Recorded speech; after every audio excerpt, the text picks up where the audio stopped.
Hi, everybody. Welcome to FusionShare. My name is Tom Alexander, and my guest today is Robert Baldwin.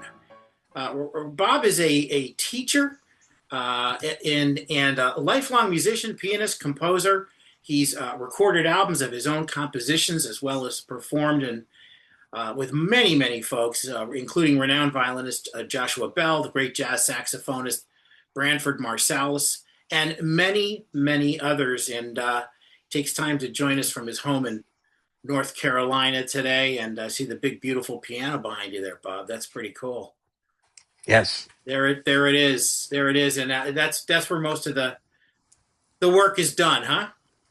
that's where the magic happens. Yeah, yeah. So you've been playing your whole life, pretty much since childhood, and Yeah, you grew up in Mississippi, that's and right. I guess from what I read is the first thing you heard was your mom's playing, and like from the big Disney songbook. Yeah, that's right. Sitting in my mom's lap, and she would be playing, and I've got three siblings who are older than me, and they all took piano lessons. Uh, and later in life, I've studied some research on this, but my own life underscores that learning music does not start when people go to lessons.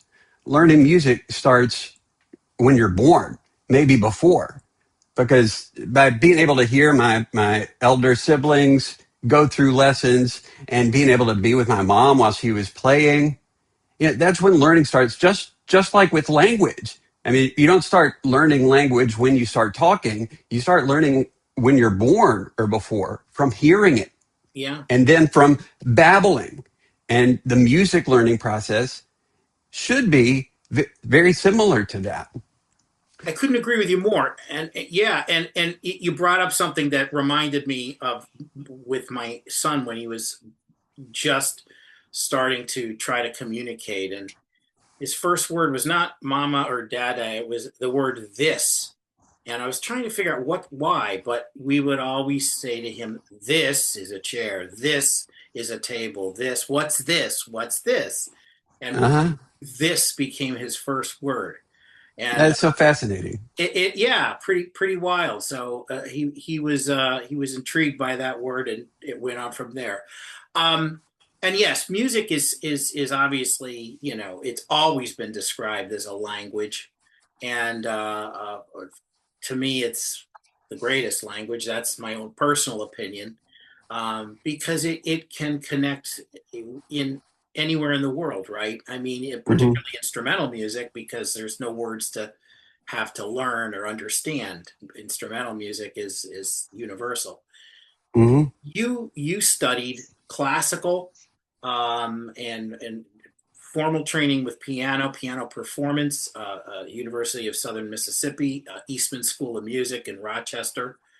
Hmm. But before all that, you were learning from private instruction, I'm guessing. And when did you know that, hey, you know what, this is, at what point did you kind of figure it out that you were going to say, you know what, I want to take this a little bit further and go to school for music? Interesting. Uh, I just remember when you were asking me, I remembered, I haven't thought about this in a while, but in 82 or 83, there was a Billy Joel special on HBO, Billy Joel Live from Long Island. Yeah. And he plays Angry Young Man from his Turnstiles album, which has a very virtuosic piano intro. Yes. And I think watching him play that introduction to Angry Young Man sort of cemented for me that this is what I want to do. And then when I was 17 or 18, thinking about going to college, my dad, we were driving to church, and we got there, and he was in the parking lot. Before we went in, he wanted to have a talk with me, and I'm like, uh-oh. But he told me that if I wanted to major in music, he would be completely supportive.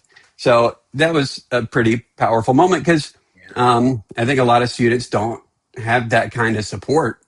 So for him They to don't, right? verbalize that was Yeah, special. yeah, So when he said that, I'm like, I want to do music. Let's go learn music. So that's when I decided to be a music major. Now, going that avenue, in retrospect, I mean, it has pros and cons. I learned a lot of stuff in my being a music major that I couldn't have learned any other way. I mean, complex, sophisticated stuff. At the same time, in some ways, it's limiting because I never made a conscious decision that, ooh, I want to go learn everything about Bach or Beethoven or Chopin. But that's what the conservatory system tends to do. They're going to push you through that traditional repertoire stuff.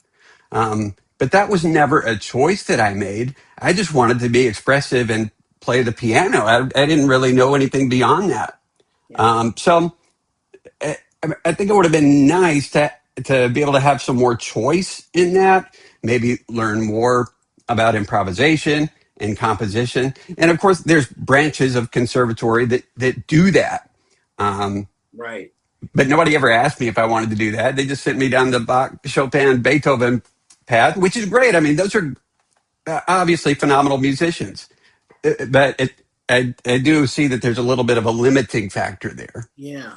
Well, it's interesting you say that because you and I have spoken before and going back and forth on um, uh, direct message and things like that. We've talked about um, two very different approaches in the musical process. In other words, you Hmm. have a much more formal Yeah. background than I did, and continue to have. But hear the musicality. I think in from coming from two different areas, but it's there. Hmm. And you mentioned improvisation, and this I've always found this interesting. I remember reading some time back about in classical music, you talk about the improvisation aspect, and that a lot of time originally the cadenzas in a piano concerto were intended to be improvised Hmm. many years ago. Hmm. And what the composers learned was that many of these world class pianists didn't have the improvisational chops to really improvise. And so Hmm. the cadenzas, if you will, started to become written out. And I was fascinated by that. And so one of my all time musical heroes is Chick Corea, who great jazz pianist, but also had a huge uh, love of classical music. Yeah. Played a lot of classical music, and I Yeah. even went to his piano concerto debut, back in the '80s Hmm. in New York, and it was Wow. wonderful to see that where he debuted his piano concerto. Wow. Of And the cadenza was completely improvised. The rest of it was course. uh, you know um, obviously written out and scored for the orchestra, but Hmm. but the cadenza was improvised. But That. I know full well that since then you've learned a lot, and I hear you improvise, and you're able to do things. Was there a moment when that sort of like light bulb went off about sort of the freedom to explore without the notes in front of you? Yeah. So interesting that you put it that way. Because again, when I was growing up, Billy Joel was sort of my guy, Yeah, my model in a lot of ways. Like yeah, I want good to do guy to that. I have. want. He's pretty good. Yeah, yeah, yeah, no question. So what I always wanted to do was write songs. Yeah, And when I'm getting ready for college, I'm thinking, well, I need to learn more about music so I can be creative. College will help me do that. Um, so I get my undergrad degree, and I still haven't written any music. So So I'm like, okay, I need a master's degree. So I go to my master's degree, and at East, this was at Eastman, and I did take a composition course, and I wrote a couple songs for that. So I guess it unlocked a little bit. But finally, when I finished my master's, I, I had some choices. I could go on and get my doctorate, but I'm like, what the heck am I doing? I'm learning some technical skills, but I'm pretty good at that now. But I'm still not writing loads of songs. So I decided I'm not going to get a doctorate. I went to work at a grocery store as a cashier and service desk. So I had, uh, like from the movie American Beauty, the character says, "I want the least amount of responsibility possible." Yes. So so I took a couple years after grad school and focused on writing songs. Yeah. And I mean, that was very important to me. I kind of wish that had been unlocked and nurtured in my early years of piano study, because I think when teachers do nurture the creative process, there's still going to be those students who may gravitate towards Bach or Beethoven. They'll still do that. That music is not going away. But if we're not nurturing the creativity of our students, music will go away. So, Yeah, yeah, that's no, my that's thought. fascinating. And I'm hearing you talk about that. I'm guessing that when you maybe get with a new student, for the first time, you're sort of assessing what that student's goals are. And then also, you know, would you say to some degree there is a customized approach for each new student? In other words, like little I don't know, Carl Johnson comes into you and says, "Hey, I want to learn I want to learn a Billy Joel song or so, whatever it is." It's like, Mhm. okay, well, great. Have you played before? Well, no. Okay, so right away, well, there's a little bit of work to do, Yeah. before you get to Billy Joel. Hmm. Um, so how do you assess right at the top a new student, and identify the goals, and then maybe map out a plan for this particular student? Is that something Well, you do, or do you have a real kind of standardized approach, or is it a well, combination? I don't know. I mean, because there are commonalities among students and individualities. So I wouldn't use the word assess, because that to me sounds kind of close to judging. Yeah. And I find that students, especially kids, and by the time they grow up and become adults, this has all been totally internalized. Right. But there's judgment everywhere. I mean, they spend 8 or 9 hours a day in school doing stuff for grades, Yeah. and then grown-ups are doing stuff for their jobs. Um, so I don't assess them as in judging them. What I do is be present with them and experience music with them.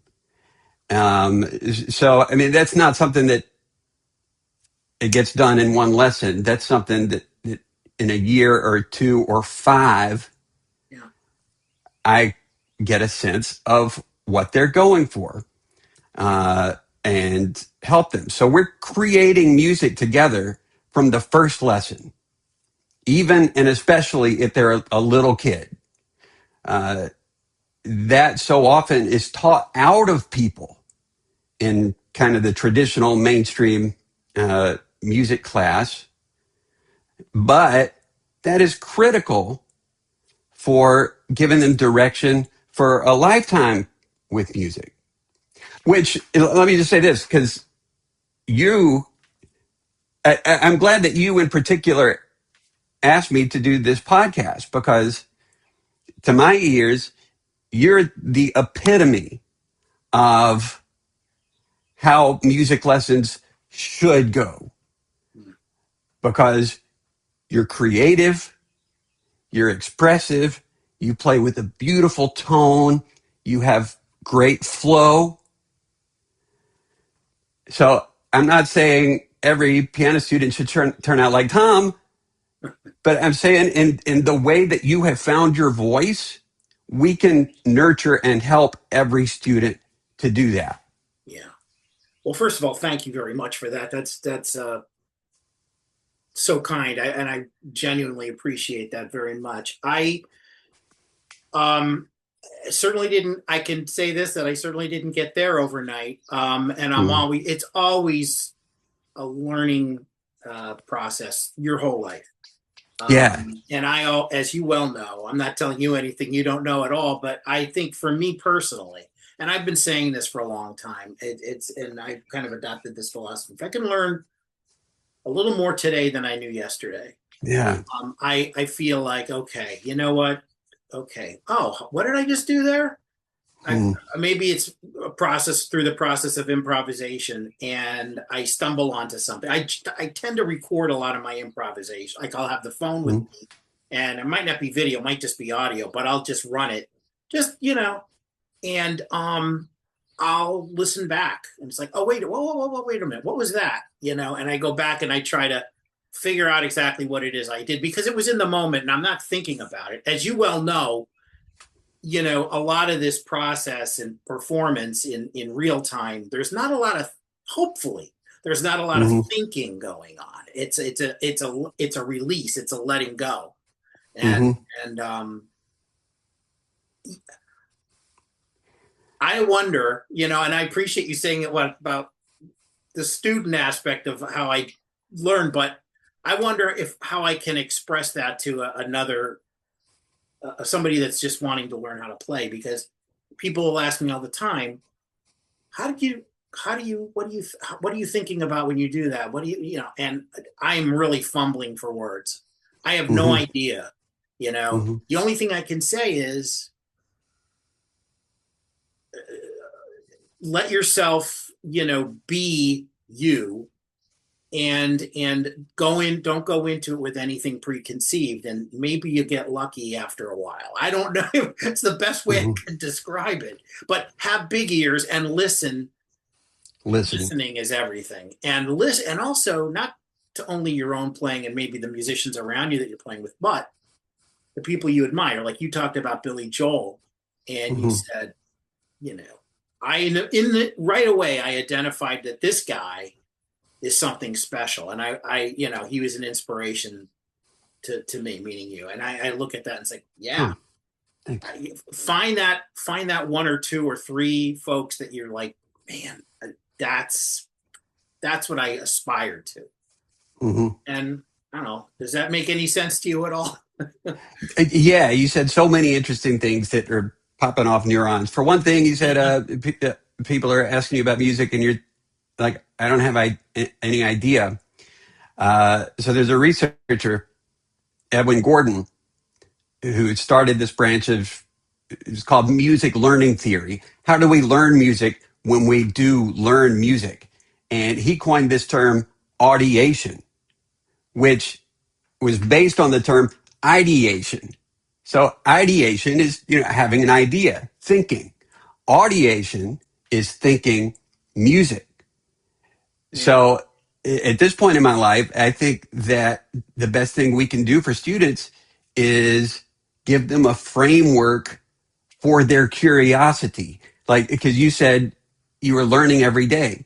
Well, that's what we want. If students have a framework for their curiosity, then they're going to take that. Long after they finish music lessons, they're going to have to have a way to continue learning. In the music learning theory circles, we talk about what do you have to know in order to learn something else. So there's this never-ending framework of continual skill gaining, yeah, because it never stops. right. Hopefully. Although Yeah, sometimes I feel like music lessons function to stop that. Interesting. And I think that should change. Yeah, no, I've seen the video. You're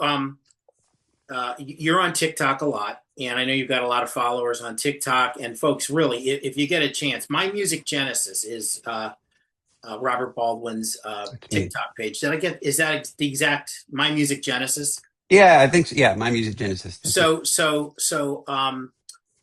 you go to if you're on TikTok, check Bob out because My Music Genesis is he does obviously he there's videos of you playing on there, but you also talk a lot about the process and learning and music and the teaching of music and but you're very thoughtful in the way you approach the messages you're sending. And it's a lot about this. It's a lot about the standardized sort of buttoned up approach that's long been a good portion of the tradition.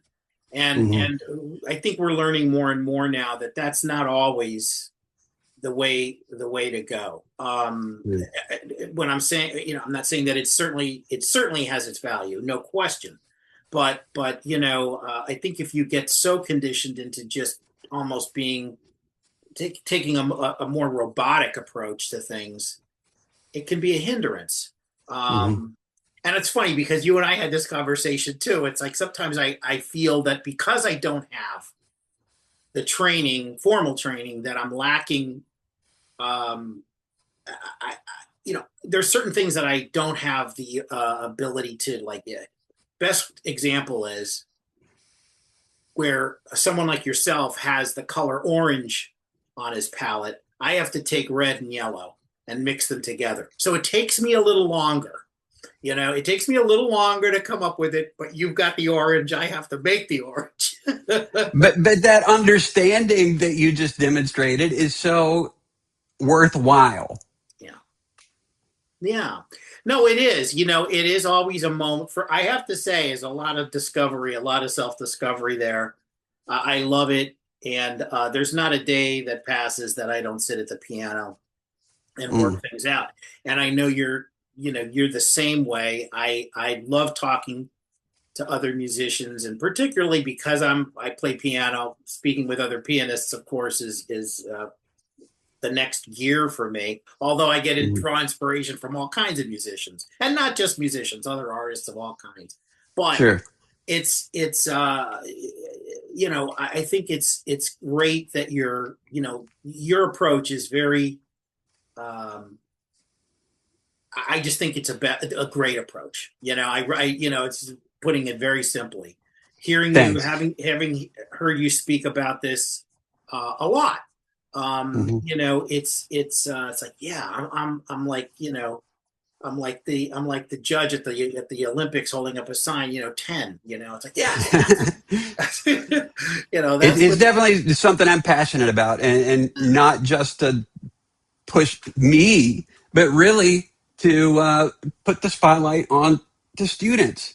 Like follow them, let them be creative, observe what they're doing, and then the teacher can mold and nurture. Yes, But the job is never to impose my music on them. absolutely. And you've mastered that. I think it's something that and students can really benefit. Again, it's if you're interested in you actually can go to your website, Yeah, mymusicgenesis.com, right? yeah, My Music yeah. Genesis. Yeah. And I've got some stuff on there now. I haven't told many people. I'm revamping stuff. I'm going to have new lessons and a new model, like a comprehensive way for beginners to learn.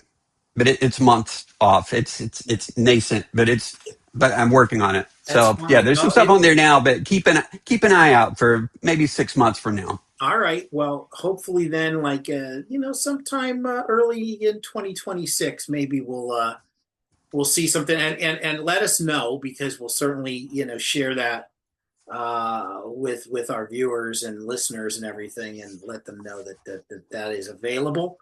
And Again, it's mymusicgenesis.com, and also on TikTok, it's mymusicgenesis. It's Mhm. Robert Baldwin. Um, Bob, let me ask you this. Your now you're in. Well, we talked about this. You're in North Carolina. Mhm. Um, when you interact with other musicians, professional musicians in the Mhm. area, I think it's you played with some orchestras and little ensembles and things like that. Mhm. Does it surprise you? I mean, people think, okay, they think of music, right? So what towns do they think of? They think of New York, Nashville, Los Angeles, maybe New Orleans, certainly for jazz, and Chicago for blues and jazz and different things. But the middle of North Carolina, they're not necessarily, their mind doesn't go there immediately. Does it surprise you sometimes when you encounter these wonderful musicians that you have played with in an area that maybe is not thought of for that? Mhm. Well, I mean, we have a very rich background with jazz. I mean, now remember, I'm a transplant. So I've lived here for about 25 years, but I didn't grow up in North Carolina. But it wasn't Cole. I think Coltrane was born here. Yes. Maybe Monk. I think maybe Thelonious Monk. Yeah. And there's some classical composers from here too. I just can't think of one in particular, but I can't think of his name right off the bat. But there's a good heritage. There's a good heritage of musicians everywhere, and if there's not, people should make one. But Yeah. yeah, no. So Raleigh, the area I live in, I mean, it's a big area. Growing up in Mississippi, this is like big city to me. So I'm not surprised that there's like a lot going on in a lot of different artistic areas. Yeah. Well, I know Asheville, which is probably a couple Sure. hours away, right? Hmm. Is certainly a bit of a hotbed for artists and musicians alike, and an artist colony, as they used to say back in the '60s. Yeah. But yeah, I mean that's pretty cool. But yeah, I guess every little area has pleasant surprises, if you will, for all kinds I'm here in South Florida, and of course it is an absolute hub for Latin music. Hmm. But there's all kinds of stuff going on down here as well, and it's every now and then you'll encounter somebody, and it's like, what the heck are you doing here? I figured you'd be in New York or Los Angeles or something, and lo and behold, they're here, and they're Hmm. amazing. So I would add maybe that and I'm sure you've mentioned this to your students and fellow musicians alike, that playing with other people is a Yeah. great way to learn. Hmm. And I always tried to surround myself with people who were way better than me, and it was like Hmm. sometimes it could be like boot camp, because you'd be in you'd be in with people that were like, whew, way over. You're like out of their league at those early days, and you're trying to figure it out. But it ultimately is a great benefit to play with other musicians, and you Hmm. really can learn. And again, it's all about the listening, right? Hmm. But nobody can say what you can say. That's true. That's true. Yeah, that's right. You bring your own individual, unique voice to everything, and that's not a bad thing to do. If Hmm. you show up here on the little blue planet, and you get here, and no one's heard your voice yet, and then Right. before you're before you leave the planet, you've left a little something behind musically. Hmm. Uh, that's a nice legacy, and And, and and music and the arts in general is completely a social thing. yes, I mean, we learn it through our interactions with others, which again just puts a comparison in my mind with kind of the standard model of piano teaching. where, the kid sits on the bench for an hour during lessons and then goes to a practice room and practices by themselves for, an hour a day or whatever from week to week. Yeah. And I just think the results from that are kind of backwards. Learning to be isolated when we're making music. I mean, and then we're surprised when students quit. I mean, I'm kind of the I wonder exception what the because percentage. I wonder what the percentage is of students who quit is. huge. I'm sure it's massive. Yeah. Um, and I'll tell you, I was one of them. I mean, I Hmm. took, and it was no reflection on my teacher, who was a lovely person, but it was me. I was too restless, and I could hear things, and I just would like I Yeah. wanted to do this instead, and I just said, "Listen, thank you so much. I've learned stuff from you. This is wonderful, but I just got to do my own thing." And I don't necessarily recommend that for every single person on earth, to leave so soon Yeah. formal lessons, but you got to find your own voice, and Yeah. It's, and you clearly encourage that, and it's an inspiration to me. I could tell you, I really, really, honestly love checking out your videos, and please continue to do what you're doing the way you're doing it, because you got the formula, my friend. well, yeah, it's interesting that you talk about being restless as a kid. Yeah, That is not your problem. That's kids. So if a teacher doesn't know how to engage an energetic student, that is not the student's problem. That's a teaching problem. yeah. That is, at least now, hopefully, that's becoming a little more commonplace, in that people are more adopted. They're adapting your approach more than the old school sort of like rigid approach. I mean, there's still that, Mhm. and if you want that, hey, more power to you. But but I think the approach you're talking about is becoming, it's trending. It's trending up. I hope it Yeah. is trending up. I need to say this because I Yeah, know sometimes I get grumpy about this and I get aggravated when teachers aren't teaching better. And then I look back at it and I feel like I've framed this as me against teachers. When in reality, the context for that is teachers are trying to make a living, and the training that I've had, way after I finished my master's degree, the training that I've had to learn to teach better with music learning theory, it cost money to do the training. It took a lot of time to do that training, and it's not necessarily feasible for teachers to be able to do that. And so, I mean, I generally think most teachers are doing the best they can. Uh, there's better options out there, and sometimes parents, who are often the people paying for lessons for their kids, right. are looking for and expecting results from teachers. Usually, like they want a good recital performance, or they want the kid to win in competitions, like soon, in a year or two after lessons. And having that's a short term goal. Yeah, We need to be thinking not what is this kid going to be able to do in a year? We need to be thinking, what kind of musician is this kid going to be when they're 40 or 50 or 60 or 70? Are we nurturing a lifelong love, yeah, or are we stifling that? yeah. It's not sports. Right. And